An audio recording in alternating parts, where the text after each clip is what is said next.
The first signs appeared on a Tuesday morning in the Amazon rainforest. Dr. Elena Vasquez crouched beside the massive cecropia tree, her hands trembling as she collected samples from the strange metallic growth spreading across its bark. The substance looked like liquid mercury frozen in time, but it pulsed with an inner light that hurt to look at directly. "Command, this is Research Station Alpha," she spoke into her radio. "The contamination has spread another 2 kilometers overnight. Whatever this thing is, it's accelerating." The response crackled through static. "Copy that, Alpha. Any signs of the local wildlife?" Elena looked around the eerily quiet forest. 3 days ago, this place had been alive with the calls of howler monkeys, the rustle of countless insects, and the splash of caimans in the nearby river. Now silence stretched endlessly in every direction. Even the ever-present hum of mosquitoes had vanished. "Negative, Command. It's like they all just left." But Elena was wrong. The animals hadn't left. They had been watching, learning, and adapting to something their instincts screamed was wrong with the very fabric of reality. The metallic substance had first appeared 6 months ago in 47 locations simultaneously across the globe. Scientists called it the convergence event. The substance defied every attempt at analysis, seeming to exist in a state that violated basic physics. It consumed organic matter not by destroying it, but by transforming it into something else entirely. In the depths of the Pacific Ocean, a blue whale felt the alien presence long before human instruments detected it. The massive creature's sonar had picked up vibrations that shouldn't exist, frequencies that made its bones ache and its blood sing with ancient warnings. The whale dove deeper than its species had ever gone, following instincts older than continents. Meanwhile, in the frozen tundra of Alaska, a pack of wolves had gathered around what appeared to be a meteorite crater, filled with the same metallic substance. The alpha female approached cautiously, her hackles raised. The smell was wrong, alien, threatening everything she had been born to protect. When she howled, it was not the call of a predator, but a warning that echoed across the wilderness and into the genetic memory of every creature within 100 miles. Dr. Sarah Chen sat in the emergency session at the Global Crisis Response Center in Geneva, watching satellite feeds from around the world. The metallic substance had now appeared in over 300 locations. Everywhere it touched, plant life transformed into crystalline structures that hummed with unnatural energy. "The rate of expansion is exponential," she reported to the Assembly of World Leaders. "If our models are correct, we have perhaps 6 months before these zones begin to merge. When that happens," she paused, choosing her words carefully, "when that happens, we may be looking at a complete transformation of Earth's biosphere." The President of the United States leaned forward. "What about evacuation protocols? Can we relocate populations away from the affected areas?" "Sir, with respect, you're not understanding the scale. This isn't a local contamination. Based on the pattern of emergence, this appears to be a coordinated event. Something is deliberately seeding our planet with this substance." In the Australian outback, an ancient saltwater crocodile had been watching one of the metallic zones for weeks. The massive reptile, a survivor from the age of dinosaurs, felt something its ancestors had known. This was not the first time something had come from the stars to claim their world. Deep in its primitive brain, genetic memories stirred of times when the earth had shaken and the sky had burned. Yet life had endured. The crocodile slipped into the water and began to swim toward the alien substance, not in submission, but in defiance. Its powerful tail propelled it through water that grew stranger with each stroke, molecules dancing in patterns that spoke of foreign physics and impossible geometries. Back in the Amazon, Elena made a discovery that changed everything. As she prepared to evacuate the research station, her motion sensors detected something moving in the contaminated zone. She grabbed her binoculars and peered through the metallic fog that had begun to rise from the infected trees. What she saw defied explanation. A jaguar was walking directly through the heart of the contamination, its spotted coat shimmering with the same metallic sheen as the alien substance. But it was still alive, still moving with the fluid grace of Earth's apex predator. As Elena watched, the cat turned its head toward her, and she gasped at what she saw in its eyes. They glowed with the same inner light as the alien substance. But there was something else there, intelligence, purpose, and underneath it all, a rage so pure and primal that it made her step backward despite the distance between them. The jaguar opened its mouth and roared, and the sound that emerged was not entirely natural. It carried harmonics that vibrated in frequencies human ears could barely detect. But every piece of recording equipment in Elena's station began to overload and fail. As the echoes died away, she realized with growing horror that the roar had been answered. From deep in the forest, from the rivers, from the very earth itself, came the voices of the Amazon's children. But they were wrong now, changed, evolved into something that could stand against whatever had come from the stars to claim their home.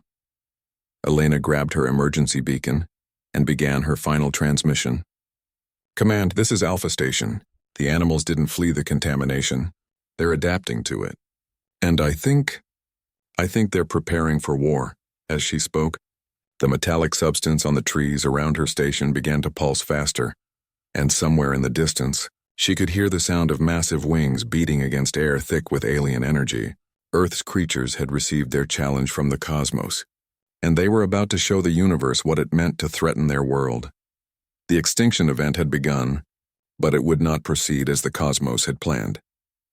3 weeks after Elena's final transmission, the world watched in stunned silence as the impossible unfolded across every continent.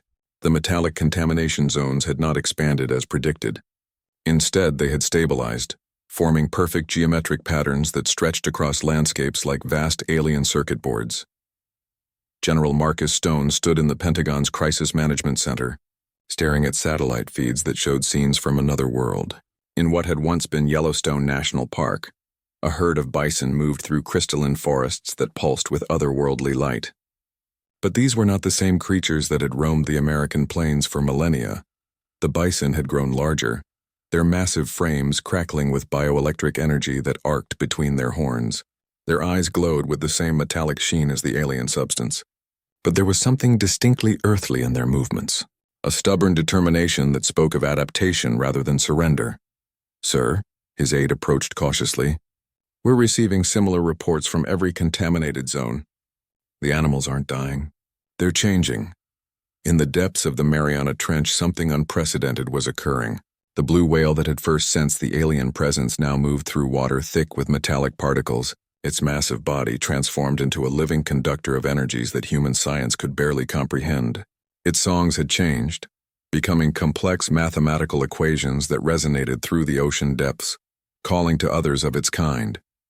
Around the world, marine life responded to the whale's call. Dolphins began swimming in formation patterns that spelled out coordinates in languages older than human civilization. Sharks patrolled the boundaries of contaminated zones with military precision, their primitive brains enhanced by the alien influence, yet still driven by Earth's ancient imperative to protect and survive. Dr. Yuki Tanaka crouched in the ruins of her research facility on the outskirts of Tokyo, watching through reinforced glass as the city's population of ravens conducted what could only be described as aerial warfare exercises. The birds had been among the first to embrace the transformation, their intelligence amplified by the alien technology, until they could solve problems that challenged human minds. The ravens had organized themselves into tactical units, each group assigned to specific sectors of the city. They communicated through a complex mixture of calls and electromagnetic pulses that interfered with human communication systems. But more disturbing was their apparent understanding of human military doctrine. They had studied, learned, and adapted human warfare to their own capabilities. "They're not just getting smarter," Yuki whispered into her recorder. "They're preparing for something. Every contaminated species is developing military-grade capabilities while maintaining their essential nature." In the Serengeti, the transformation had created something beautiful and terrifying. Lions now prowled territories that sparkled with metallic grass, their golden coats shimmering with built-in camouflage that could bend light around their bodies. Their roars carried subsonic frequencies that could disorient prey or coordinate attacks across impossible distances. A pride of these evolved lions had surrounded a contamination epicenter, forming a living perimeter that no human expedition had been able to breach. Satellite imagery showed them sitting in perfect formation, as if guarding something precious hidden within the alien landscape. The elephants had perhaps undergone the most dramatic transformation. Their massive brains, already capable of complex emotional and social behaviors, had been enhanced beyond human comprehension.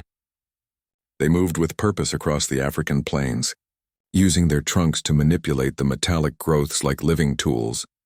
reshaping the contaminated landscape according to some grand design. Most unsettling of all, they had begun to build. Massive structures rose from the earth where elephant herds had passed, constructed from a combination of alien materials and earthly elements. The structures served no obvious purpose, but their geometric perfection suggested an intelligence that was planning for futures human minds could not grasp. Dr. James Morrison stood on the deck of the research vessel Endeavour, watching polar bears move across Arctic ice that had been transformed into a glittering crystalline landscape.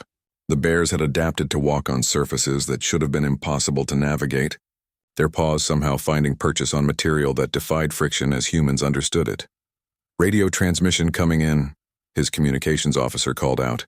"It's from the Canadian Arctic Research Station." The voice that crackled through the speakers was strained with exhaustion and wonder.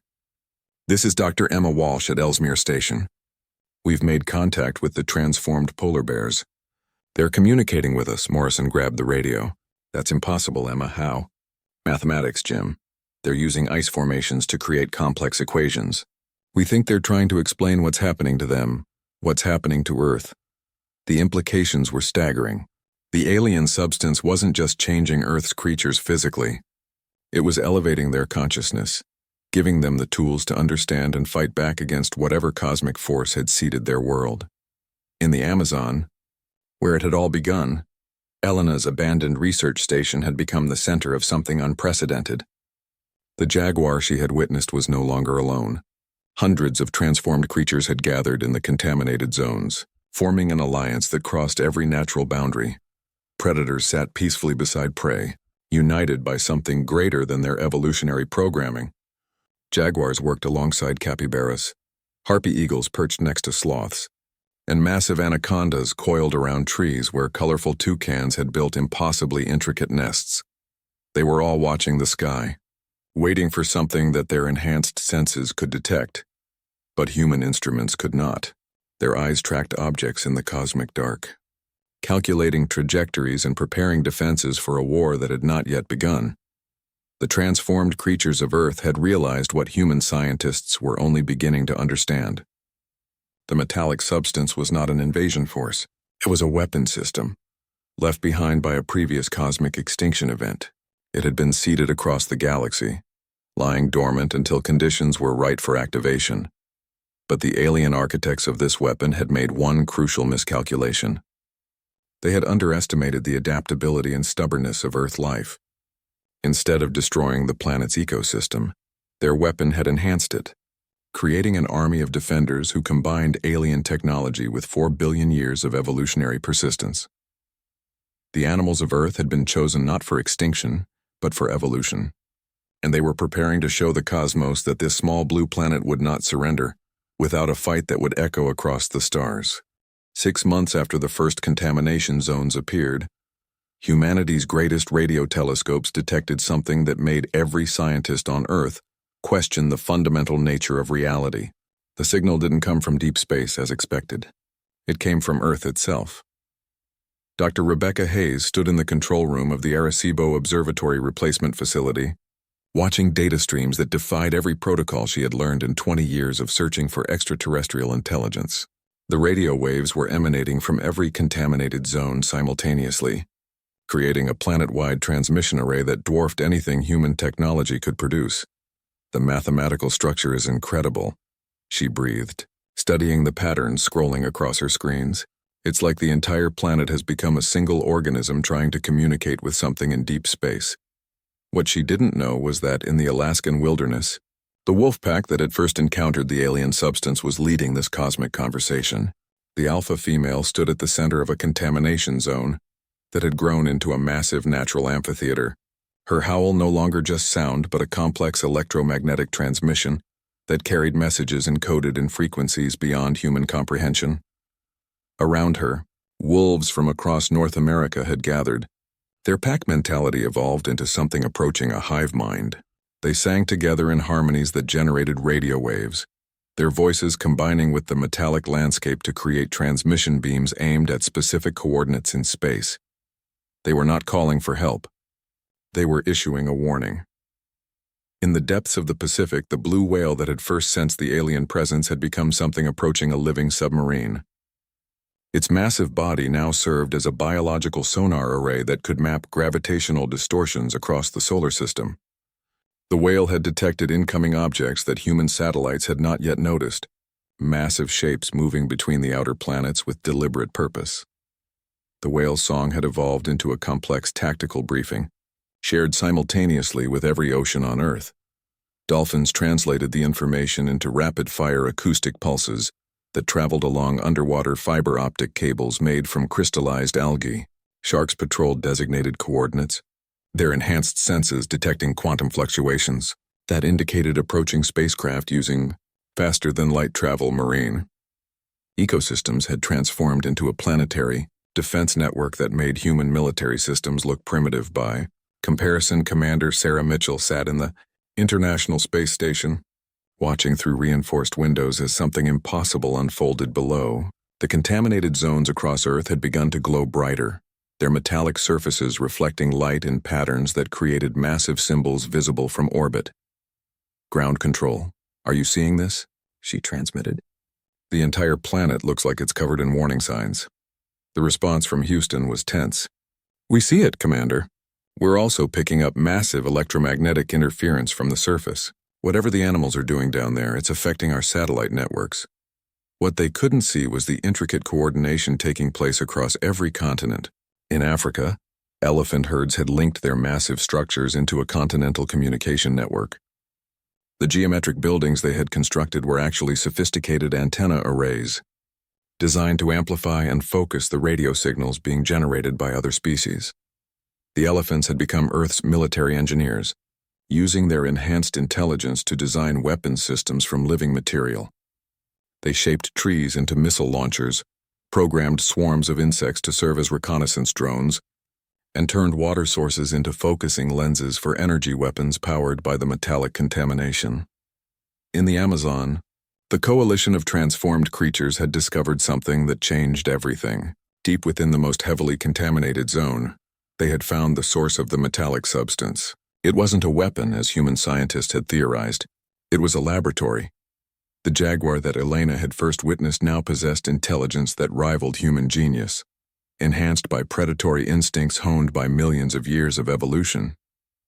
It moved through the metallic forest with purpose, leading other creatures to a massive crystalline structure that hummed with cosmic energy. Inside the structure, they found the truth. The metallic substance was a terraforming system, designed to transform planets for colonization by beings that existed in quantum states beyond normal matter. The system had been deployed across the galaxy for millions of years, preparing worlds for conquest by entities that consumed reality itself. But Earth's biosphere had proven too stubborn to simply surrender. The terraforming system had been forced to adapt, to work with existing life rather than destroying it. In doing so, it had created something unprecedented, a hybrid ecosystem capable of existing in both normal space and quantum dimensions. The transformed creatures of Earth had become bridges between realities, able to perceive and interact with forces that the galaxy's conquerors believed were beyond biological comprehension. In the Australian outback, the ancient crocodile had grown to enormous size, its prehistoric body enhanced with quantum organic technology that made it virtually indestructible. It had become the guardian of a continental command center hidden beneath Uluru, where the sacred rock had been revealed as a massive computer system left by previous victims of the galactic conquest cycle. The crocodile had learned to interface with this ancient technology, accessing memories from thousands of dead worlds and the species that had fought the same battle Earth now faced. It transmitted these tactical lessons to other transformed creatures, sharing strategies that had been refined across eons of cosmic warfare. Dr. Chen stood in the emergency session of world leaders, presenting data that had changed the fundamental understanding of humanity's situation. "The animals aren't just adapting to the contamination," she explained. "They're using it to upgrade Earth's entire biosphere into a weapon system designed to fight beings that exist partially outside our dimension." The Secretary General of the United Nations leaned forward. "Are you saying the animals are preparing for war?" "I'm saying they're preparing for a war that's already begun. Our instruments are detecting massive gravitational anomalies approaching from the outer solar system. Whatever seeded our planet with this substance is coming back to finish the job. High above the Arctic Circle, Ravens had constructed an observation post that defied aeronautical physics. Their enhanced intelligence had allowed them to manipulate magnetic fields, creating a floating platform that served as an early warning system for approaching spacecraft. The Ravens could see what was coming long before human telescopes detected it. Ships larger than cities, moving through folded space with technologies that bent reality around them. The cosmic predators that had seeded Earth with their terraforming weapon were returning to claim their prize. But they would find Earth's children ready for them. Every creature on the planet had received the same genetic imperative that had driven evolution for billions of years. Survive at any cost, protect the young, and never surrender the nest to invaders. The signal from Earth grew stronger, no longer a warning but a challenge. The planet's transformed ecosystem was broadcasting a message that could be heard across the galaxy. Come if you dare, but know that this world belongs to those who earned it through 4 billion years of adaptation, struggle, and stubborn refusal to die quietly. The greatest battle in cosmic history was about to begin, and Earth's champions were ready to show the universe what happened when you underestimated the power of life that refused to surrender. The first ships appeared on a Tuesday morning, exactly 1 year after the contamination zones had stabilized. They materialized in Earth's outer atmosphere like dark stains against the void, their hulls absorbing light rather than reflecting it. The vessels defied conventional physics, existing simultaneously in multiple dimensional states that made them appear to shift and blur when viewed directly. Admiral Patricia Voss stood in NORAD's command center, watching radar screens that couldn't quite lock onto the incoming threats. The ships registered as massive one moment, then vanished completely the next, as if they existed only when convenient. How many? She asked her communications officer. Uncertain, ma'am. Our instruments count anywhere from 12 to 12,000, depending on which scanning frequency we use. What Admiral Voss couldn't see was the response already beginning across Earth's surface. In contaminated zones worldwide, the transformed animals had felt the arrival like a physical blow. Ancient instincts screamed warnings that resonated through quantum-enhanced nervous systems, triggering defensive protocols that had been building for months. In the Alaskan wilderness, the wolf pack's howl changed pitch and frequency, becoming a coordination signal that reached every enhanced creature on the planet. The alpha female's eyes blazed with metallic light as she processed tactical data flowing from the planetary defense network. The enemy had arrived, but they were not alone. The blue whale in the Pacific depths had been tracking the approaching ships for weeks, its massive brain calculating trajectories and analyzing quantum signatures. Now, as the vessels entered Earth's atmosphere, the whale released a subsonic pulse that traveled through ocean floors and tectonic plates, activating dormant systems that had been growing beneath every major continent. Across the world's oceans, marine life began to move with military precision. Sharks formed attack formations that could strike at targets in multiple dimensional phases simultaneously. Dolphins coordinated electromagnetic pulse attacks that could disrupt quantum-based propulsion systems. Even the smallest fish schooled into massive arrays that functioned as living radar nets, detecting enemy movements across impossible distances.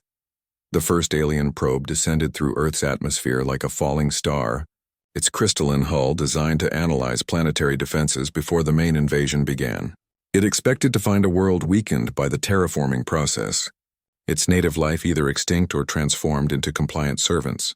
Instead, it found itself surrounded by ravens. The birds had been waiting at 30,000 feet, their enhanced physiology allowing them to fly at altitudes that should have killed them. They moved with intelligence that bordered on precognitive, anticipating the probe's evasive maneuvers before the alien AI could execute them. The lead raven, its black feathers crackling with bioelectric energy, spoke directly into the probe's communication array, using frequencies the alien technology couldn't ignore. What emerged was not birdsong, but a mathematical proof that demonstrated Earth's understanding of quantum warfare tactics. The probe tried to retreat, but found its path blocked by eagles that materialized from quantum fold space, their enhanced talons capable of striking at targets existing in multiple dimensions simultaneously. The alien scout craft, designed to be undetectable and invulnerable, was torn apart by birds that had learned to hunt in 11 different dimensional phases. Dr. Chen stood in the emergency bunker beneath the Swiss Alps, watching satellite feeds of battles that redefined her understanding of both physics and biology.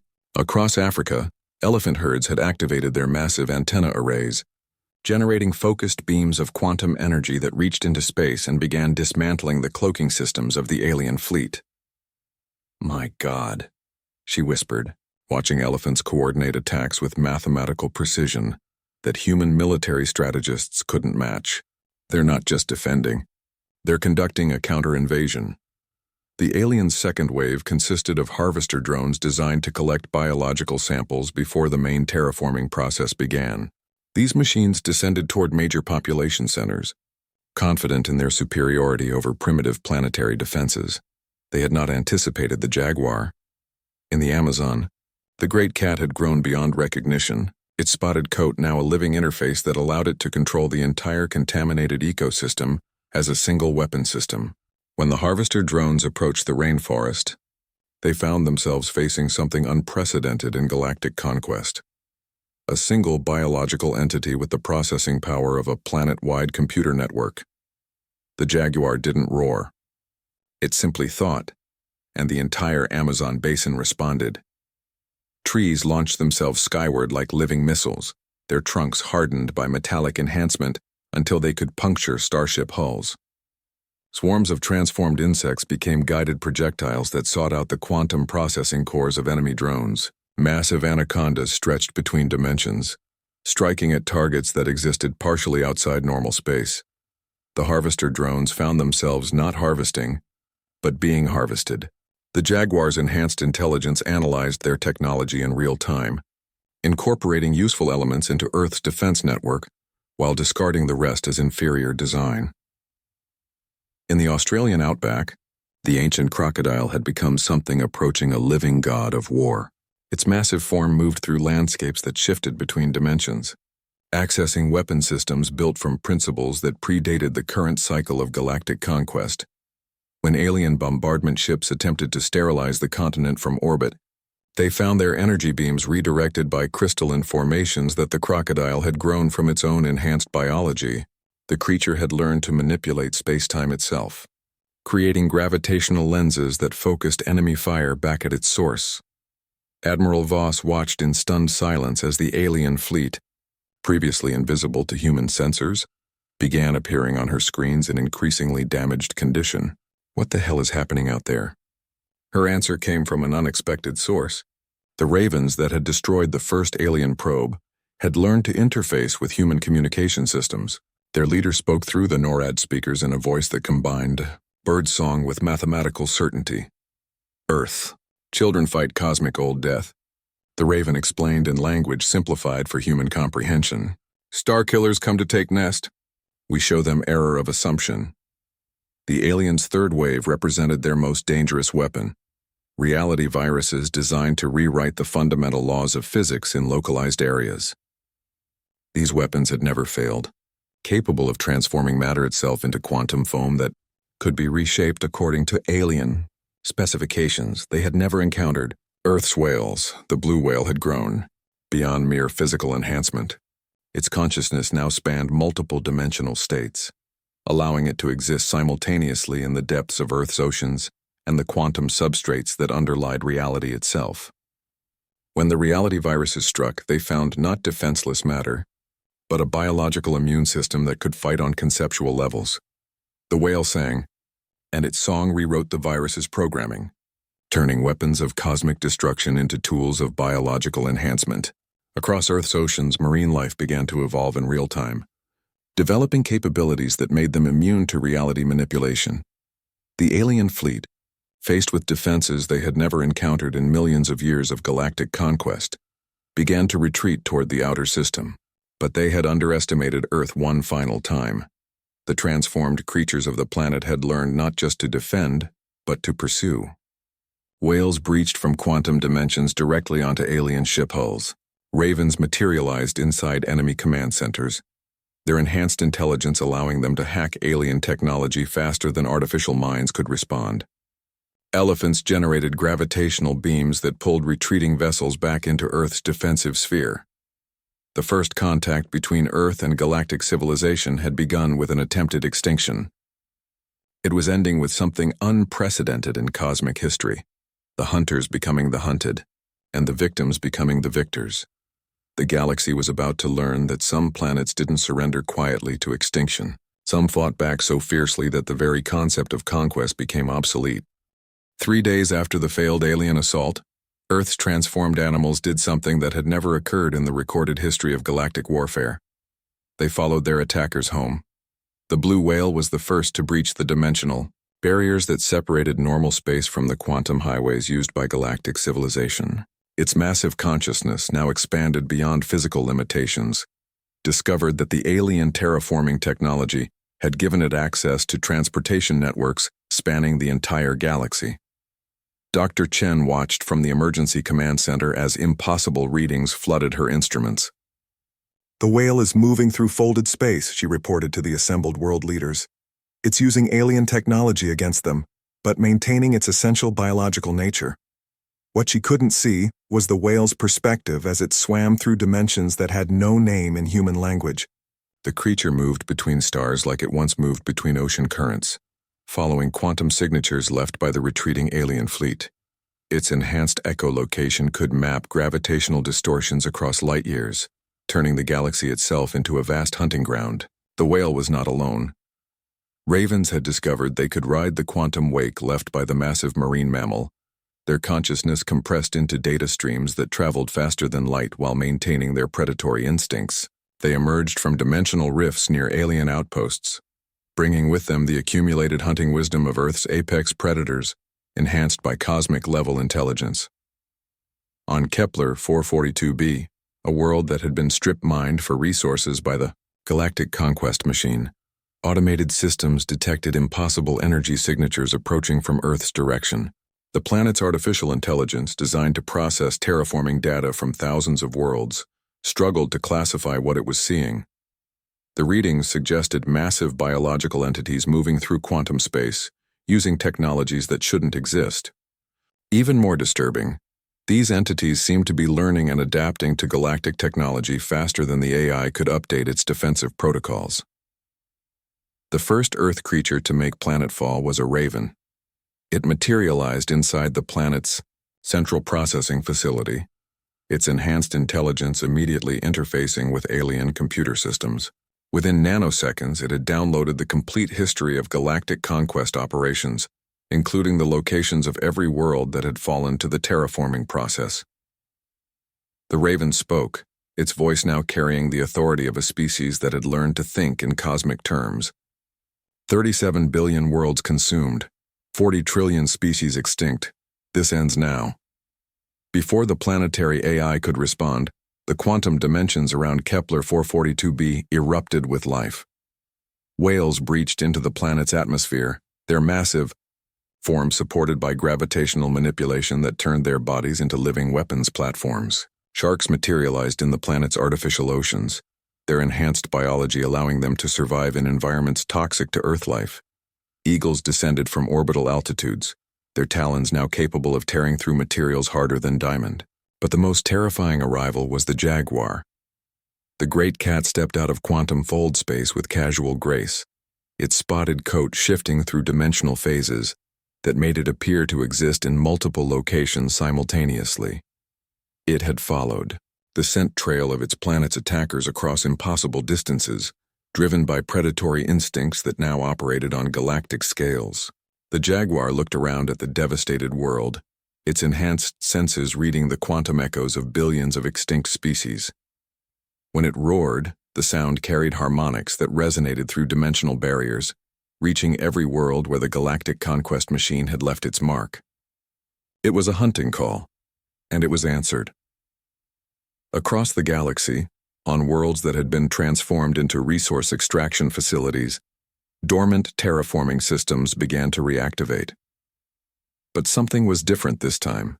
The quantum signatures, flowing through the galactic communication network, carried genetic codes from Earth, biological imperatives that rewrote the fundamental programming of alien technology. On Proxima Centauri b, mining equipment began to transform. Massive excavators grew organic components that pulsed with familiar rhythms. Atmospheric processors started generating oxygen-rich environments suitable for Earth life. Transportation. Networks reconfigured themselves to accommodate creatures that swam through space as easily as they moved through water. The galaxy's greatest weapon was turning against its creators, infected by something the alien conquest machine had never encountered. The stubborn adaptability of Earth life that refused to surrender, even when facing extinction. Admiral Voss stood in the Situation Room, watching displays that showed impossible things. Our deep space monitoring stations are detecting massive gravitational disturbances near Alpha Centauri, she reported. Whatever our animals are doing out there, it's affecting star systems. The truth was more dramatic than human instruments could detect. Earth's transformed creatures had discovered that the alien terraforming network connected every star system in the galaxy. By accessing this network, they could project their enhanced biology across impossible distances, seeding distant worlds. With Earth-based life that carried the genetic memory of 4 billion years of evolution, the wolf pack in Alaska had become a galactic coordination center. The alpha female's howls now carried tactical information between star systems, coordinating attacks across light years of space. Her pack had learned to think in terms of cosmic territory, treating the galaxy itself as a hunting ground that needed to be defended from invaders. When the pack howled together, their voices created quantum resonances that could trigger volcanic eruptions on alien worlds, redirect asteroid impacts, and cause stars themselves to fluctuate in ways that disrupted enemy communications. They had become the alpha predators of an entire galaxy, using enhanced pack tactics to hunt down a civilization that had grown complacent from millions of years of easy conquest. The elephants had perhaps made the most profound discovery of all. Their massive structures on Earth were not just communication arrays, but dimensional anchors that allowed them to project their consciousness across galactic distances. They could literally think on a cosmic scale, their enhanced intelligence analyzing the strategic situation of entire star clusters. From their control centers in Africa, the elephants began to reshape galactic civilization according to Earth principles. They identified worlds where alien technology had suppressed native life, then sent quantum seeds that could reactivate dormant ecosystems. Planets that had been sterile for millions of years suddenly began to bloom with hybrid life forms that combined alien enhancement with Earth stubbornness. The galactic conquest machine, faced with systematic revolt across its entire network, attempted to activate its ultimate weapon, the reality bomb that could rewrite the fundamental laws of physics across multiple star systems simultaneously. The device had never failed, capable of transforming matter itself into quantum foam that could be reshaped according to alien specifications. But when the reality bomb activated, it found itself facing something unprecedented, a cosmic ecosystem that could exist in multiple dimensional states simultaneously. The blue whale had evolved beyond physical form, becoming a living embodiment of adaptive intelligence that could modify its own quantum signature, faster than reality-altering weapons could target it.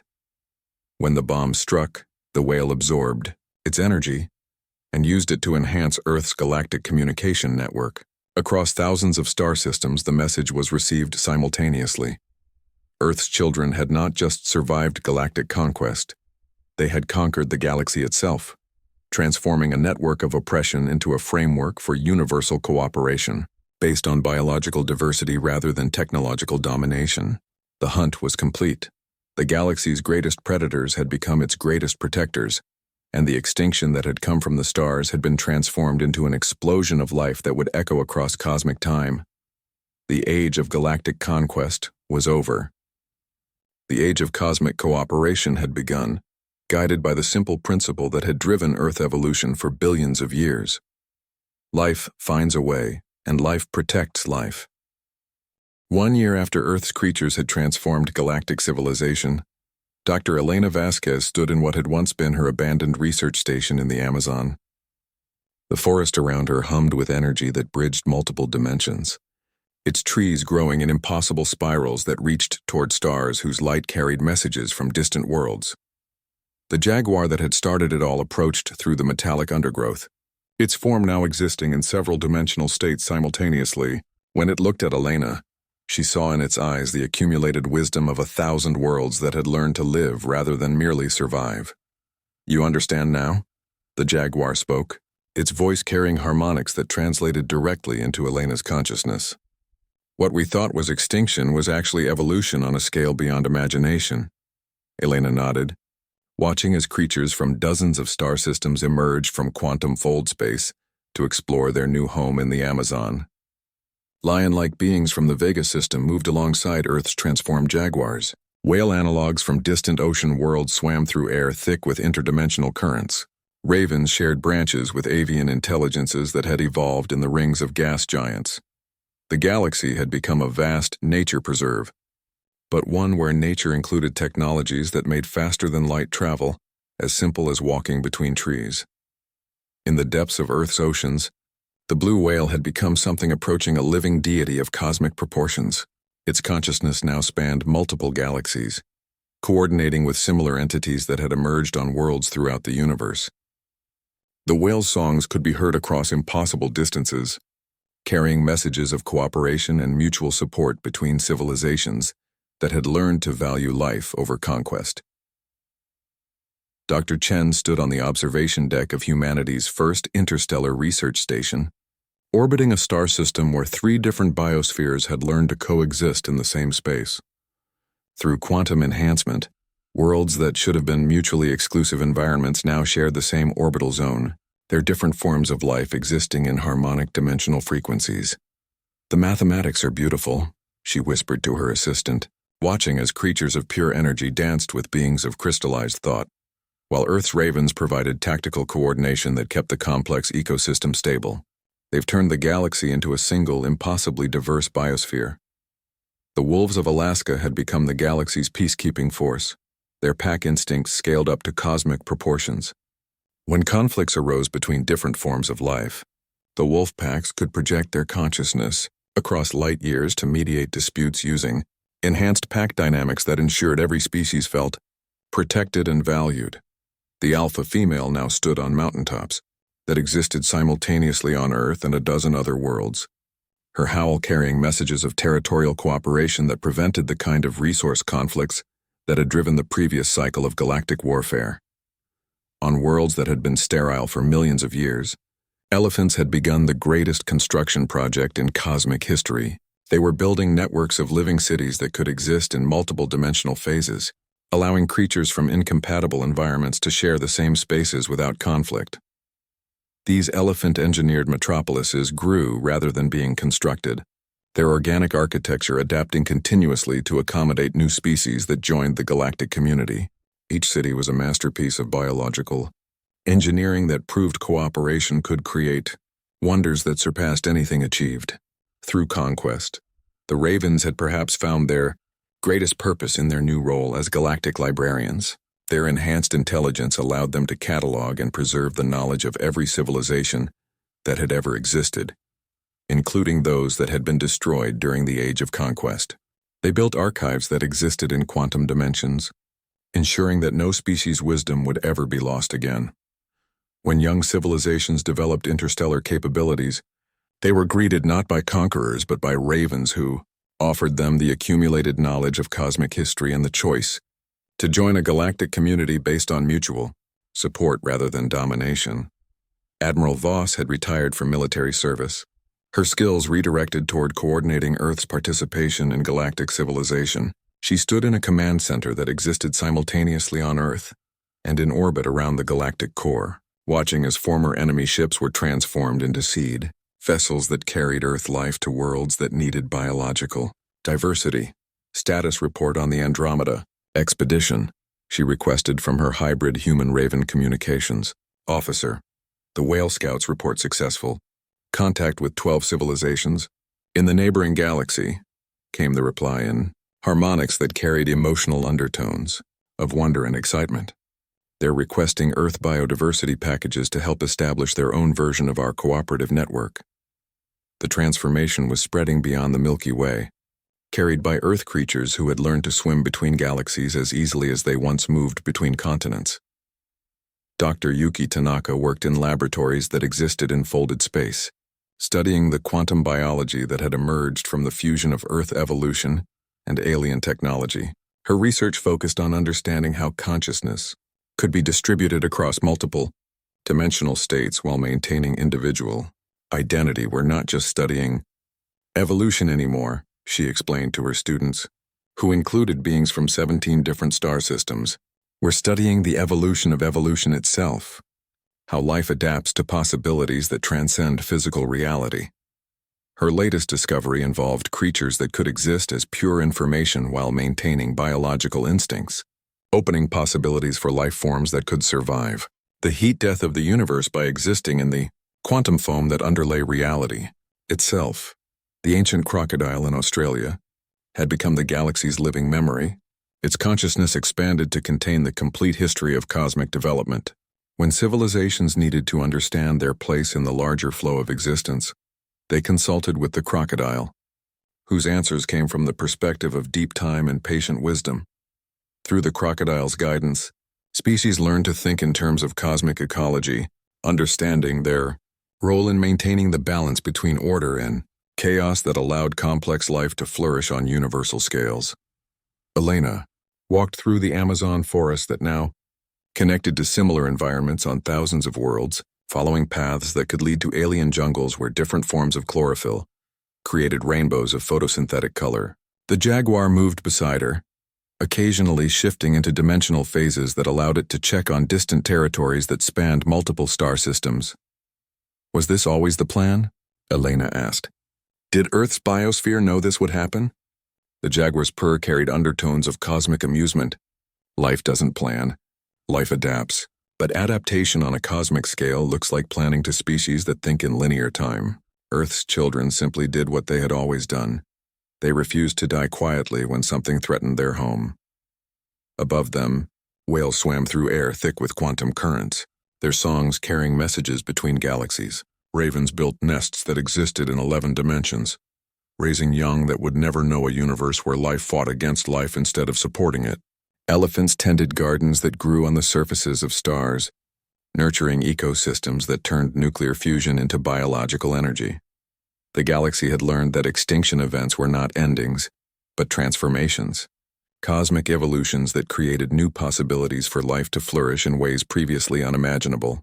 Earth's creatures had not just survived the greatest extinction event in galactic history, they had transformed it into the greatest bloom of diverse life the universe had ever seen. The age of quiet extinction was over.